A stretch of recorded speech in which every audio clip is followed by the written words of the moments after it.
අයිබෝන් කියලා පිළිගන්න හැමදෙනාම. ඉතින් Hero Extreme 125R බයික් එකේ තවත් වීඩියෝ එකක් තමයි ගේන්න යන්නේ. ඉතින් අද කතා කරන්න යන්නේ මේකේ සෙකන්ඩ් සර්විස් එක කරා. ඉතින් ඒකෙන් පස්සේ මොනවද මේ වෙනකොට මේකේ තියෙන ගැටලු මොනවද අතනින් තිබු අඩුපාඩු මේ දේවල් තමයි කතා කරන්න යන්නේ. ඉතින් මුලින්ම කියන්න ඕනි මේ බයික් එකේ අපි ඇත්තම දේවල් තමයි කතා කරන්න යන්නේ. මේ බයික් වැඩි දිනවන වැඩි කියනවා කෙලින්ම. ඉතින් හොඳ දේවල් තියෙනවා නම් අනිවාර්යෙන් හොඳ දේවල් කියනවා. මොකද එහෙම කියන්නේ අර ගොඩක් දෙනෙක් අර මගේ කලින් වීඩියෝස් වල දාලා තිබ්බා මේ බයික් එකේ මේ වැරදිමයි කියන්නේ. ඉතින් කියන්න තියෙන දේ කෙලින් කියන්න ඕනි. ඉතින් ඒක අනිවාර්යෙන් මතක් කරන්න ඕනේ වීඩියෝ පටන් ගන්න කලින්. ඉතින් අනිත් එක්ක කියන්න ඕනේ මේක මගේ බයික් එක මම පර්චේස් කරපු බයික් එක. ඉතින් හින්දා මේක ස්පොන්සර්ඩ් වීඩියෝ නම් මනන්නේ නෙමෙයි. මගේ මේක ඇත්තම අත්දැකීම තමයි ඔයගොල්ලන්ට බෙදා ගන්න. මොකද එතකොට මේ අලුතෙන් බයික් එක මේ ගන්න ඉන්න කෙනෙක්ට මේක වැදගත් වෙන හින්දා. ඉතින් මගේ වෙනම ෆෝල්ඩර් එකක් තියෙනවා Hero Extreme 125R කියලා. ඉතින් මේ වීඩියෝ සීරීස් එක බලුවා නම් ඔයගොල්ලන්ට මේ බයික් එකේ අලුතෙන් බයික් එක ගන්න ඉන්න කෙනෙක්ට යම්කිසි අයිඩියා එකක් ගන්න පුළුවන් මේ බයික් එකේ දේවල් ගැන. ඉතින් බලන්න නැති කට්ටියට ඒ වීඩියෝ ටික බලන්න පුළුවන්. ඉතින් සෙකන්ඩ් සර්විස් එක කරා. ඉතින් සෙකන්ඩ් සර්විස් එකෙන් පස්සේ මොනවද මේ බයික් එකේ අත්විඳින දේවල් සහ මුලින්ම කියන්න ඕනි මේකේ තෙල් සාමාන්‍යයෙන් ලීටරයකට 55ත් 60ත් වගේ අතර ගාණක් කරනවා. ඉතින් ඒක මුලින්ම කියන්න ඕනි මේකේ තෙල් ඒ වගේ දෙයක් තමයි. ඉතින් නැවතත් කියන්න ඕනේ මේකේ හැන්ඩලින් නම් හොඳටම හොඳයි.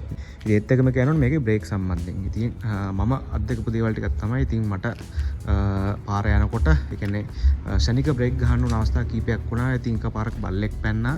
ඉතින් ඒ වගේම තව අතුරු පාරකින් ස්කූටර් එකක් දැම්ම. ඉතින් ඒ වෙලාවෙත් මම ශනික මට බ්‍රේක් කරන්න උන අවස්ථා දෙකක්. ඉතින් ඒ අවස්ථා දෙකේදීම මේකේ ABS තියෙන හින්දා තමයි මේක ගොඩක් ඉක්මනට බයික් එක නවත්තා ගන්න පුළුවන් වුණා. නැත්නම් ලොකු අනතුරක් වෙලා තමයි නවතින්නේ. ඉතින් හින්දා බ්‍රේක්ස් පැත්තෙන් කතා කරොත් මේකෙන් 100%ක් දෙන්න පුළුවන්. සහ හැන්ඩලින් පැත්තෙන් කන්ට්‍රෝල් එක තියෙන හොඳට බයික් එකේ.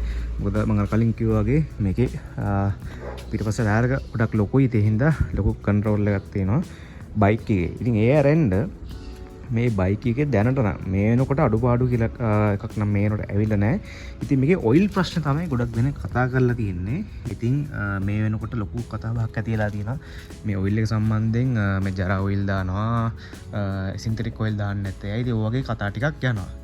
ඉතින් හොඳ ඔයිල් එකක් ආව නම් හොඳයි.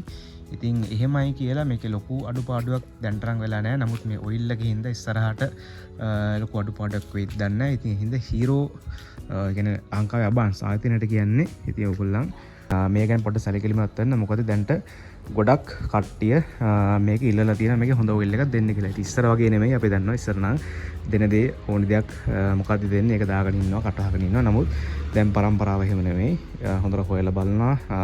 හැමදේම තියෙන වෙන රටවල මොනවද දාන්නේ. ඉතින් ඉන්ටර්නෙට් තියෙනවා, YouTube තියෙනවා. ඉතින් ඒ වගේ දේවල් බලලා තමයි දැන් පරම්පරාව ඉන්නේ. ඉතින් හින්දා දැන් පරම්පරාවත් එක්ක බොරු කරලා නිකන් එහෙම බේරලා යන්න බෑ. ඉතින් හින්දා ඒවත් පොඩ්ඩක් අවධානය යොමු කරන්න ඕගොල්ලන් මේවා පොඩ්ඩක් බලනකොට. ඉතින් ඔයිල් එක ගැන තමයි ගොඩක්ම මේකේ කට්ටිය කතා වෙලා තියෙන්නේ.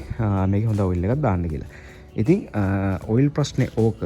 ඉතින් තව කතා කරොත් එහෙම මේ බයික් එකේ දැනට ලොංග් රයිඩ් එකක් මේකේ ගියා.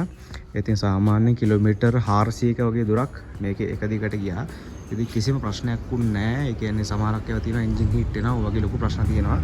ඉතින් එහෙමනම් මුකුත් දැන්ට වුණ නැහැ. මේකේ ලොන් රයිඩ් එකක් ගියාම.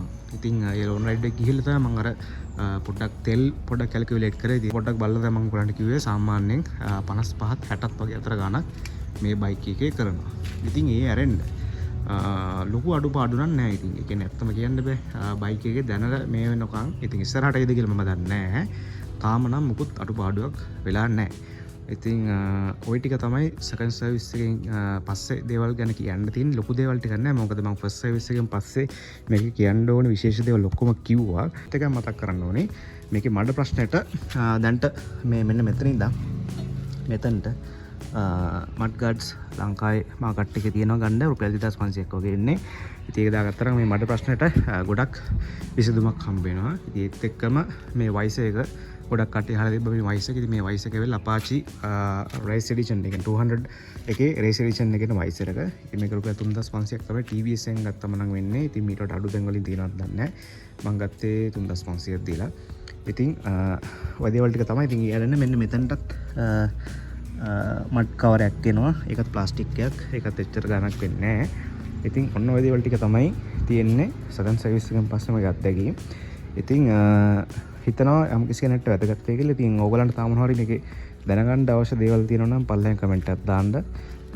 දන් දේවල් ටිකක් තියෙනවා නම් මම ඔයගලට කියලා දෙන්නම්. ඉතින් ඔය දේවල් ටික තමයි විශේෂ දෙයක් නෑ. ඉතින් හිතනවා මේ වීඩියෝ එක වැදගත් වෙන්නේ නැති කියලා. ඉතින් ඔයගේ මතක ඇතුව රයි ප්‍රොඩක්ෂන්ස් YouTube channel එක subscribe කරලා තියාගන්න. එතකොට මම ඉස්සරහට වීඩියෝ එක දාපු ගමන් ඔයගලන්ට notification එකක් එනවා. එහෙනම් තවදුරටත් මේ වගේ වීඩියෝ එක හැම වෙනකන් ඔයගලන්ට සුබ දවසක්.